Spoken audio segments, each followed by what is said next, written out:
तो ऐसे अगर कभी कदाचित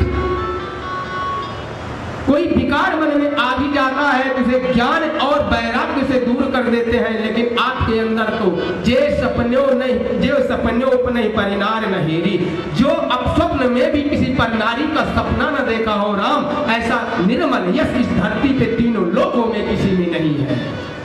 इसलिए हे प्रभु, हे राम, तुम उद्धार करो। श्री रामचंद्र जी क्षत्रिय वंश के हैं, माता अहिल्या ऋषि पत्नी है। श्री राम जी पैर नहीं लगा सकते थे, तो श्री रामचंद्र जी ने पैर को उठाया है, अपने चरण को उठाया है, और पवन देव ने अपने वेग को बढ़ाया है। रज जा करके शिला पर गिरी और सुंदर नारी के रूप में माता अहिल्या प्रकट हो गई। ऐसा निर्मल यश, ऐसा निर्मल यश श्री राम जी का, और उनके भक्त और दूत का ही तो क्या कहना, बजरंगबली का क्या कहना, जो उनके दूत हैं।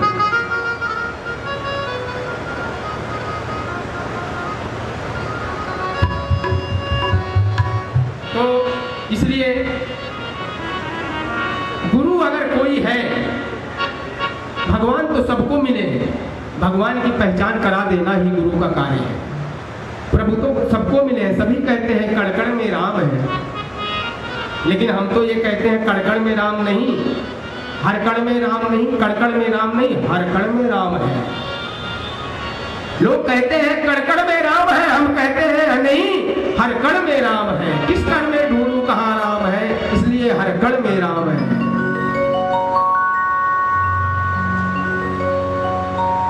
और कभी कभी ऐसे भी चेले मिल जाते हैं गुरुओं को, ऐसे भी चेले हैं। एक बार एक मित्र थे गुरु जी के, उन्होंने कहा गुरुदेव, उनके गुरु भी थे, मित्र भी थे, गए, बोले हमारे बालक बहुत उदंड है, गुरुदेव आपके आश्रम में मैं अगर छोड़ दूं तो उनका कुछ कल्याण हो जाएगा और कुछ सीख लेंगे आपसे। गुरुदेव ने कहा बहुत बढ़िया है, छोड़ दीजिए, आश्रम है, कुछ काम करेंगे और कुछ ज्ञान मिलेगा तो सुधर जाएंगे। दोनों बालक गए गुरु जी के यहाँ, पहुंच गए, गुरुदेव आसन पे बैठे। जब दोनों चेले पहुंचे तो गुरुदेव को प्रणाम किया। गुरुदेव ने कहा बैठो बच्चा। बालक बैठ गए। गुरुदेव ने उन्हें ध्यान से देखा। गुरुदेव समझ गए ये महान निकम्मे, कमजोर और आलसी है, इनसे कुछ तो होगा नहीं। फिर भी गुरुदेव ने परीक्षा लेनी चाहिए। बोले बच्चा, बोले हाँ। बोले एक काम करो, मैं पूजा करने तो बैठा लेकिन तुलसी का दल भूल गया, मुझे तुलसी दल ला करके दे दो। और देखो दोनों जानते थे तुलसी दल क्या होता है, दोनों जानते थे। एक तो कह रहा है भाई मुझे पता नहीं, तुझे पता है क्या? दूसरा बोला है मुझे तो शायद पता है कुछ कुछ। क्यों? बोले इतना लंबा लंबा, इतने चौड़े चौड़े पत्ते होते हैं तुलसा के। गुरुदेव समझ गए चेला नहीं, कोई गुरु आया है। गुरुदेव ने कहा सुनो बच्चा। बोले क्या? बोले तुलसा नहीं जानते हो? बोले नहीं। बोले तो एक काम करो, मैं तो संकल्प करके तखत पे बैठ गया हूँ पूजा करने, इसलिए उठ नहीं सकता। बोले फिर? बोले एक तरफ तुम कंधे लगाओ, एक तरफ ये कंधा लगाए, मेरा तखत उठा करके लेके जंगल में चलो, मैं आज तुम्हें बताता हूँ तुलसी का पौधा कैसे होता है। दोनों गए, कंधे पे उठा लिया। गुरु महाराज ने कम से कम 1 किलोमीटर लेकर के गए। बोले बच्चा ये रात तुलसी का पत्ता? बोले हाँ। बोले इसको ऐसे उतारना चाहिए। कभी भी तुलसी के पत्ते को तोड़ना नहीं कहना चाहिए, ना तोड़ना चाहिए। एक हाथ से पकड़िए, दूसरे हाथ से आराम से तुलसी के पत्ते को उतारिए। और उतारने से पहले ये कहिए कि आपको मेरे भगवान के पास चलना है और मेरे भगवान परमात्मा ने आपको लेने के लिए भेजा है। हे तुलसी माता आप कृपया चलिए। और फिर देखिए कितना आनंद आता है जीवन में। दोनों गए। बोले बाबा हमने देख लिया तुलसी का पौधा। बोले देख लिए? बोले हाँ। बोले तखत फिर वहीं ले चलो। दोबारा तखत वहां लेकर के आए, कंधे उंधे सब कट गए। उससे एक बोलने लगा, बोले बावले, बोले हाँ। बोले इससे पहले तुझे भी पता था, मुझे भी पता था तुलसी का पत्ता कैसा होता, ला के दे देता तो कंधे तो नहीं कटते। है? आलसियों का यही हाल होता है, झूठ बोलने का। गुरुदेव बोले कोई बात नहीं बच्चा, अभी तो संध्या का समय होगी, बैठो। एक तो भाग गया, बोला हमारी ये बत्ती बात नहीं है। एक रह गया, शाम का टाइम था, बारिश होने लगी। बाबा ने कहा बच्चा, बोले हाँ। बोले बारिश हो रही है, जो गाय है इनको जरा मुक्त कर दो बंधनों से, तो अपने आश्रय में चली जाएंगी, नहीं तो भीग जाएंगी। चेला जो है हाथ जोड़ करके खड़ा हुआ, बोला प्रभु। गुरुदेव बोले हाँ। बोले मैं जो है निधम अधम व्यक्ति कहाँ किसी को बंधनों से मुक्त कर सकता हूँ? बंधनों से मुक्त करना तो आप जैसे गुरुओं का काम है, मैं कहाँ बंधनों से मुक्त कर पाऊंगा। गुरुदेव समझ गए कि आज चेला नहीं, मेरा गुरु ही आया है, करना कुछ नहीं जानता, गाय को भी बंधन से नहीं मुक्त करना है, हमें सीख दे रहा है। गुरुदेव बोले कोई बात नहीं बच्चा। अंदर आए बैठे, थोड़ी देर बाद गुरुदेव ने कहा भाई देख लो बारिश बंद हो गई या हो रही है? चेले ने कहा गुरुजी अभी अभी तो बिल्ली आई है, अगर ये भीगी होगी तो बारिश हो रही है, और भीगी नहीं होगी तो बारिश नहीं हो रही। कोई बात नहीं। शाम हो गई, रात हो गई। गुरुदेव ने कहा बच्चा, बोले हाँ। बोले इस दीपक को अब बुझा दो, समय हो गया, और सो जाओ, सुबह उठेंगे। तो चेला क्या कह रहा है? गुरुदेव बोले हाँ, ये दुनिया बनाना, बना के चलाना, चला के मिटाना तेरा काम है। ये दुनिया बनाना, बना के चलाना, चला के मिटाना तेरा काम है। मैं आप जैसे इतना गिरा हुआ, इतना नीच व्यक्ति नहीं हूँ कि अपने गुरु के कहने को भी न मानूं। आपका आज्ञा सर आदेश है, सर मध्य है आपका आदेश, और लाओ लड्डू दो, मैं तो खाने के लिए तैयार हूं। बताइए, ऐसे चेले अगर गुरु को मिल जाए तो कहाँ कल्याण होगा, किसका होगा? ना तो गुरु का हो सकता है, ना चेले का हो सकता है। फिर तो यही रहेगा, मेले में मेला और बगल में ठेला, यही रहेगा। बोलो जय श्री सीताराम, जय श्री सीताराम। कहते हैं मेरा आपकी कृपा से, मेरा आपकी कृपा से सब काम हो रहा है। मेरा आपकी कृपा से सब काम हो रहा है। करते हो तुम कन्हैया, कन्हैया करते हो तुम कन्हैया, मेरा नाम हो रहा है। मेरा आपकी कृपा से सब काम हो रहा है। मेरा आपकी कृपा से सब काम हो रहा है। करते हो तुम कन्हैया, करते हो तुम कन्हैया, मेरा नाम हो रहा है। आपकी कृपा से सब काम हो रहा है।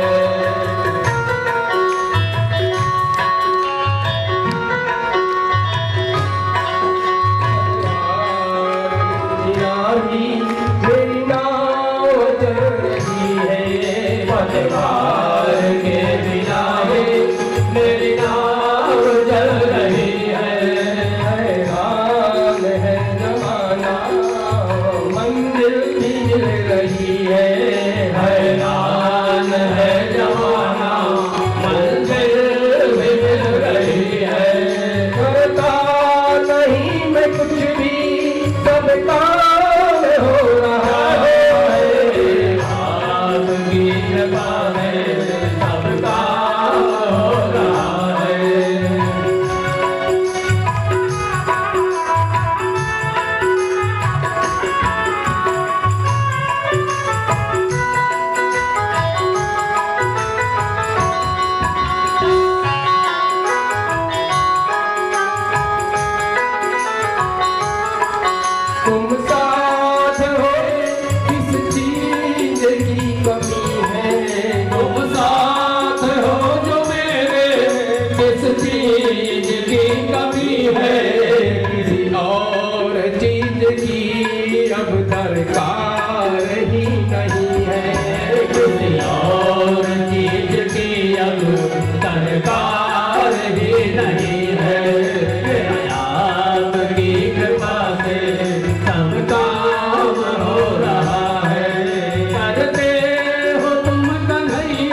पास यारो सब काम हो रहा है। करते हो तुम कन्हैया मेरा नाम हो रहा है। आपकी कृपा से सब काम हो रहा है। जिंदगी में तुम हो किस बात की कमी है, मुझे और अब किसी की परवाह भी नहीं है। मुझे और अब किसी की परवाह भी नहीं है। है तेरा दामन, है तेरा यौवन, आराम हो रहा है। है तेरा दामन, आराम हो रहा है। तेरा आपकी कृपा से सब काम हो रहा है। तेरा आपकी कृपा से सब काम हो रहा है। करते हो तुम कन्हैया, करते हो तुम कन्हैया, तेरा नाम हो रहा है। मेरा आपकी कृपा से सब काम हो रहा है। सब काम हो रहा है। सब काम हो रहा है। जय जय श्री सीताराम।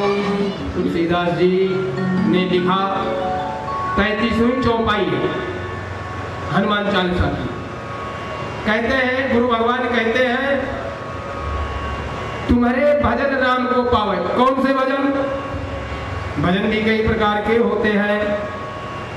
भजन जो मन से, भजन जो मन से, तन मन धन, 3 प्रकार की भक्ति होती है। 3 प्रकार से जिनके पास अर्थ है, पैसा है, धन है, वो ब्राह्मण गुरुओं को बुला करके कार्य करवाते हैं। जिनके पास नहीं है वह खुद करते हैं, और जिनके पास शरीर भी नहीं है, साथ दे रहा है करने के लिए, शरीर साथ न दे रहा हो भजन करने के लिए, तो मन से करिए, मन से भजन करिए।